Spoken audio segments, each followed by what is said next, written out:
So guys morning. ज्यांना कुणाला गुलाब खूप आवडतात त्यापैकी म्हणजे त्या लोकांसाठी पण आहे हे. तर हा साधा गुलाब म्हणजेच गावठी गुलाब म्हणून सुद्धा ओळखलं जातं आणि याचं गुलकंद म्हणून खूप प्रमाणात वापर केला जातो. म्हणजे बाकीच्या गुलाबांचं मला माहिती नाही, बट याचा फ्रेग्रन्स अगदीच गुलकंदासारखा येतो. आणि फुलंसुद्धा खूप प्रमाणात असतात त्याला. आता इकडे मी दाखवतो तुम्हाला. हे बघा,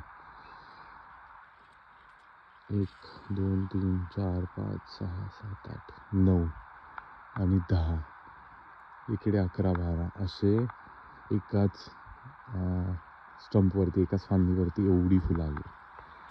सो जरा जागा जास्त लागते, बट जर तुम्हाला गुलाबाची झाडं आवडत असतील तर हा गुलाब नक्की ॲड करा कलेक्शनमध्ये. काहीच आळण्याचा रॉ गुलकंद तुम्ही बनवू शकता.